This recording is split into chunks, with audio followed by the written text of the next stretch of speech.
السلام علیکم ورحمۃ اللہ تعالی وبرکاتہ۔ حضور علیہ الصلاۃ والسلام نے فرمایا کہ بنی اسرائیل میں ایک شخص تھا جس نے 99 قتل کیے تھے۔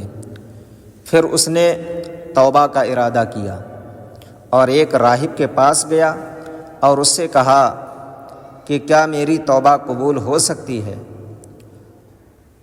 تو میں نے 99 قتل کیے ہیں۔ اس نے کہا کہ تمہاری توبہ ہرگز قبول نہیں ہو سکتی۔ اس قاتل نے اس راہب کو بھی قتل کر ڈالا۔ اب پورے 100 ہو گئے۔ پھر کسی سے پوچھا کہ کیا میری توبہ قبول ہو سکتی ہے؟ تو اس نے کہا، مسلم شریف کی حدیث پاک ہے، جلد نمبر 2 صفحہ نمبر 359، انطلق الی ارض کذا فإن بها اناسا یعبدون اللہ، کہ فلاں بستی میں چلے جاؤ، وہاں کچھ لوگ رہتے ہیں جو اللہ تعالیٰ کی عبادت کرتے ہیں، یعنی اولیاء اللہ ہیں۔ اب حضرات، یہاں سے ہمیں یہ بھی پتہ چلتا ہے کہ اگر کوئی شخص ہم سے اور آپ سے رائے طلب کرے تو اسے رائے اچھی دینا چاہیے، اور اللہ تبارک و تعالیٰ کی ذات پر یقین رکھتے ہوئے۔ اس لیے رب تبارک و تعالیٰ کا فرمان ہے کہ اگر کوئی بندہ اپنے گناہوں پر شرمندہ ہوتا ہے اور پھر میری بارگاہ میں آتا ہے، توبہ کرتا ہے، تو ہم اس کے گناہوں کو معاف فرما دیتے ہیں اور اس کی توبہ کو قبول کر لیتے ہیں۔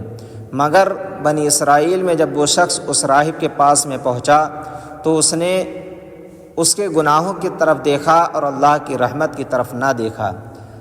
تو اس نے کہا کہ تیری توبہ قبول نہیں ہو سکتی، اس لیے تو نے 99 قتل کیے ہیں، تو بڑا گنہگار ہے۔ تو اس نے کہا کہ جب 99 پر نہیں ہو سکتی ہے تو ایک قتل اور کر دیتا ہوں۔ تو اس نے پورے 100 قتل کر دیے۔ پھر کسی اور سے اس نے پوچھا کہ مجھ سے 100 قتل ہوئے ہیں، کیا میری توبہ قبول ہو سکتی ہے؟ تو اس شخص نے کہا کہ ہاں، تمہاری توبہ قبول ہو سکتی ہے، فلاں بستی میں چلے جاؤ، وہاں کچھ اللہ والے رہتے ہیں جو اللہ کی عبادت کرتے ہیں۔ اس گناہگار شخص نے اس بستی کی طرف سفر کرنا شروع کر دیا تاکہ اللہ والوں کی بارگاہ میں حاضر ہوں اور توبہ کا سامان بن جائے۔ اب دیکھیے حضرات، اللہ تبارک و تعالیٰ کا کرم کہ ابھی اس بستی میں پہنچا نہیں، یعنی وہ شخص جو بستی کی طرف جا رہا، اللہ والوں کی طرف جا رہا، ابھی وہ اللہ والوں کے پاس میں پہنچا نہیں، یعنی جس بستی میں وہ اللہ والے رہتے ہیں اس بستی میں بھی نہیں پہنچا کہ راستے ہی میں اس کا انتقال ہو گیا۔ اس شخص کی روح کو لینے کے لیے، یعنی جب وہ مرا، اس کا انتقال ہو گیا، تو رحمت کے فرشتے بھی آ گئے اور عذاب کے فرشتے بھی آ گئے، کس لیے کہ اس کی روح کو لے جایا جائے۔ رحمت کے فرشتے کہنے لگے کہ ہم اس کی روح کو لے کر کے جائیں گے، اور عذاب کے فرشتے کہنے لگے کہ ہم اس کی روح کو لے کر کے جائیں گے، کہ یہ 100 انسانوں کا قاتل ہے۔ رحمت کے فرشتے کہنے لگے کہ اس کی روح کو ہم لے کر جائیں گے، بے شک یہ قاتل ہے، اس نے 100 قتل کیے ہیں، مگر اب یہ اللہ والوں کی طرف توبہ کی نیت سے جا رہا تھا۔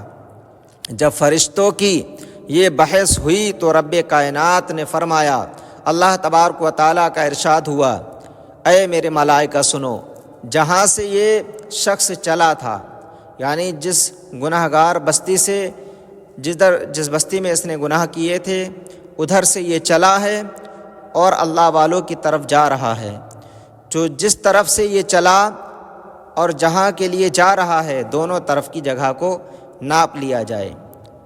اگر اپنی بستی کے قریب ہے، یعنی جدھر سے آ رہا تھا اس بستی کے قریب ہے، تو اس کو دوزخ میں لے جاؤ، اور اگر یہ اللہ والوں کی بستی کے قریب ہے، یعنی جب جا رہا ہے جس طرف ادھر کی جگہ کم پائی جاتی ہے، تو جنت میں لے جاؤ۔ چنانچہ دونوں طرف ناپا گیا تو اولیاء اللہ کی بستی کے قریب وہ شخص فوت ہوا، اور ادھر زمین کو سمٹ جانے کا حکم اللہ تبارک و تعالیٰ نے دے دیا۔ اللہ نے فرمایا، زمین تو سمٹ جا، اس لیے کہ جو شخص تیری طرف آ رہا تھا وہ میری بارگاہ میں توبہ کرنے کے لیے آ رہا تھا، تو ہم نے اس کے گناہوں کو معاف فرما دیا۔ تو حضرات محترم، تو ہماری نیکی اللہ تبارک و تعالیٰ کو پسند آتی ہے اور گناہوں سے اللہ نفرت فرماتا ہے۔ تو حضرات، جب بندہ اپنے گناہوں سے توبہ کرتا ہے تو اللہ تبارک و تعالیٰ اس کے لیے اسباب مہیا کر دیتا ہے، اسباب پیدا کر دیتا ہے۔ اللہ تبارک و تعالیٰ اس کے حق میں حکمتیں تیار کرتا ہے۔ تو حضرات، فرشتوں نے اس زمین کو ناپا، اور جب ناپا گیا تو اللہ نے پوچھا، فرشتوں سے فرمایا کون سا حصہ کم ہوا؟ تو فرشتوں نے عرض کی، اے میرے مولا، ہذہ اقرب بشبر، کہ یہ بستی پچھلے حصے سے ایک بالشت کم ہے، یعنی جس طرف سے آ رہا تھا ادھر کی زمین ایک بالشت زیادہ ہے، اور جس طرف جا رہا تھا ادھر کی زمین ایک بالشت کم ہے، یعنی ایک بالشت اولیاء اللہ کی بستی کی طرف یہ داخل ہو گیا تھا۔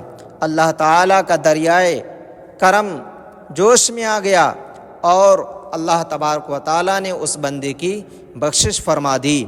تو حضرات، یہاں سے جو سبق نکل کر کے آتا ہے کہ اگر ہمارے گناہ کتنے بھی ہو جائیں، لیکن آقا نبی کریم صلی اللہ علیہ وسلم نے فرمایا کہ رب تبارک و تعالیٰ غفور الرحیم ہے، اور وہ ہماری گناہوں کو معاف کرنے والا ہے، ہماری توبہ کو قبول فرمانے والا ہے۔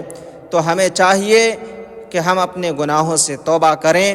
اگر 100 انسانوں کا قاتل اولیاء اللہ کی طرف جا رہا ہو اور راستے میں فوت ہو جائے تو اس کی بخشش ہو جاتی ہے، تو کیا جو اولیاء اللہ کے قدموں میں بیٹھے، ہاتھوں میں ہاتھ دے کر صحبت و رفاقت حاصل کرے، تو کیا اس کی بخشش نہ ہوگی؟ یہی وجہ ہے کہ ہم اولیاء اللہ کے پاس جاتے ہیں اور ان کے مزارات مقدسہ پر حاضری دیتے ہیں۔ تو حضرات محترم، یہاں سے ہمیں یہ پتہ چلا کہ ہمارے اولیاء اللہ، بزرگان دین اپنی اپنی قبروں میں، اپنی اپنی قبوروں میں زندہ ہیں، اور اعلیٰ حضرت عظیم البرکت نے فرمایا، تو زندہ ہے واللہ، تو زندہ ہے واللہ، میری چشم عالم سے چھپ جانے والے۔ حضرات محترم، لیکن ان وہابیوں کا، دیوبندیوں کا، خارجیوں کا، ان سب کا عقیدہ یقین یہ ہے کہ اولیاء اللہ مر کر کے مٹی میں مل گئے، معاذ اللہ۔ تو حضرات، آج ہی توبہ کریں، اپنے گناہوں سے بچیں۔ اگر یہ بات اچھی لگی تو اسے صدقہ جاریہ سمجھ کر کے آگے شیئر کریں۔ السلام علیکم ورحمۃ اللہ وبرکاتہ۔